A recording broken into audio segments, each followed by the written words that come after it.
एक ऐसा चेहरा जिसने अपने लंबे चौड़े शरीर, खतरनाक आंखों और जबरदस्त स्क्रीन प्रेजेंस से बॉलीवुड के बड़े बड़े हीरो को टक्कर दी, लेकिन रियल लाइफ में अकेलेपन, दर्द और बदनसीबी से वो लड़ता रहा। और एक दिन एक ऐसा मोड़ आया जब उसकी मौत की खबर आई तो सब हैरान रह गए, क्योंकि लाश तक गलने लगी थी। किसी को खबर भी नहीं हुई कि वो इस दुनिया में नहीं रहा। और ये बॉलीवुड विलन का नाम है महेश आनंद।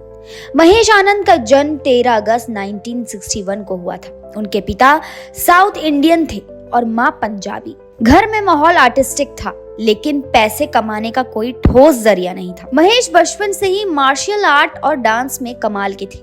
उन्होंने कथक सीखा और मार्शल आर्ट में ब्लैक बेल्ट हासिल किया। अब आप सोच रहे होंगे कि इतना टैलेंटेड बंदा बॉलीवुड से कैसे दूर हो सकता था। 1980 के दशक में महेश की एंट्री हुई इंडस्ट्री में। लंबा कद, घुंघराले बाल, तगड़ी बॉडी और ऊपर से नाचने लड़ने का टैलेंट, वो नेगेटिव रोल्स के लिए जैसे परफेक्ट पैकेज बन चुके थे। उन्हें पहला बड़ा ब्रेक मिला फिल्म कुर्बानी में, डांसर के तौर पर, लेकिन असली पहचान मिली फिल्म शहंशाह से, जिसमें उन्होंने अमिताभ बच्चन के सामने खलनायक का रोल किया।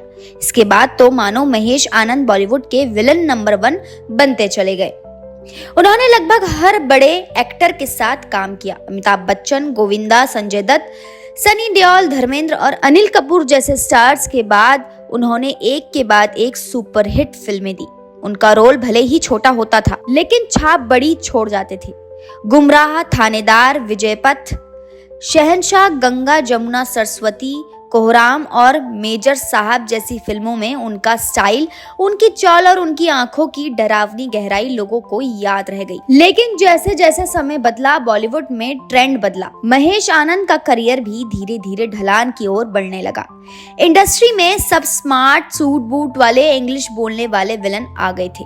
पुराने जमाने के डॉन जैसे किरदार अब कम होते जा रहे थे। महेश आनंद बहुत देसी टाइप के इंसान थे और उनकी पर्सनल लाइफ भी प्रोफेशनल लाइफ जितनी ही उथल पुथल भरी थी। अब बात करते हैं उनकी रंगीन जिंदगी की। महेश आनंद की जिंदगी में 12 गर्लफ्रेंड्स और 5 शादियां रही हैं। हाँ, आपने सही सुना, 5 शादियां। लेकिन दुख की बात तो यह है कि एक भी शादी लंबी नहीं टिक पाई।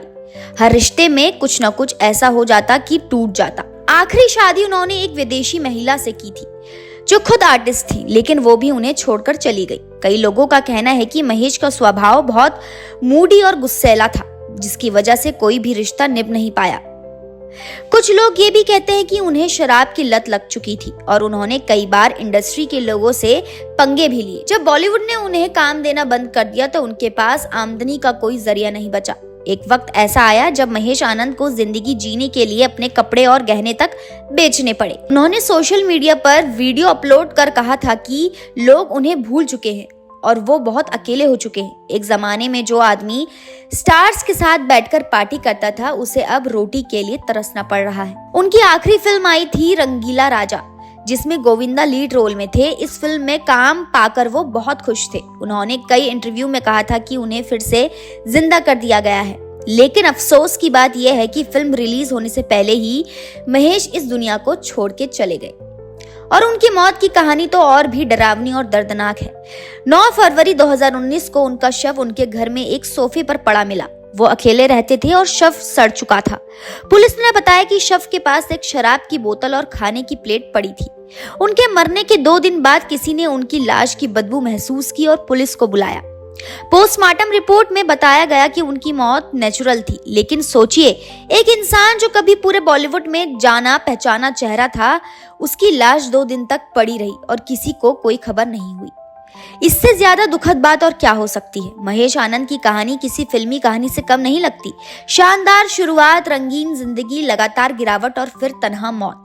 उन्होंने अपना सारा जीवन ग्लैमर, शोहरत और रिश्तों के झूले में झूलते हुए गुजार दिया, लेकिन अंत में उनके पास कुछ नहीं बचा, ना पैसा, ना काम, ना कोई करीबी। आज जब हम उनकी फिल्में देखते हैं तो उनका किरदार हमें डराता है, लेकिन हकीकत यह है कि असल जिंदगी में वो खुद अपने डर से हार गए थे। महेश आनंद की कहानी उन सभी के लिए एक सबक है जो शोहरत के पीछे भागते हैं लेकिन जिंदगी की सच्चाई को नजरअंदाज कर देते हैं। इंडस्ट्री जितनी बाहर से चमकती है, अंदर से उतनी ही बेरहम और ठंडी हो सकती है। महेश आनंद की मौत ने एक बात तो साफ कर दी, अगर आपके पास करोड़ों की शोहरत हो लेकिन रिश्तों और अपनों का साथ ना हो तो अंत में अकेलापन ही आपकी सबसे बड़ी सजा बन जाता है। और ये अकेलापन जब धीरे धीरे दिल और दिमाग को खा जाता है तो इंसान जीते जी मर जाता है। बस सांसें चलती हैं। कभी इस इंसान के पीछे लड़कियां दीवानी थी, जिसने 5-5 शादियां की, जिसने 5-5 शादियां करी, जिसे हर फिल्म में विलन बनाकर याद रखा गया, वो आखिरकार एक टूटी हुई आत्मा बनकर सोफे पर मर गया। और वो भी ऐसे कि उसकी मौत की खबर तक 2 दिन बाद लोगों को मिली। शायद इससे ज्यादा खौफनाक, इससे ज्यादा दर्दनाक किसी इंसान का अंत नहीं हो सकता। महेश आनंद की जिंदगी की ये कहानी हमें बताती है कि असली लड़ाई बाहर की नहीं, अंदर की होती है। और अगर वो लड़ाई हम हार जाएं, तो दुनिया की कोई शोहरत, कोई तालियां, कोई रोल हमें बचा नहीं सकता। महेश आनंद को हमारी श्रद्धांजलि। एक कलाकार जो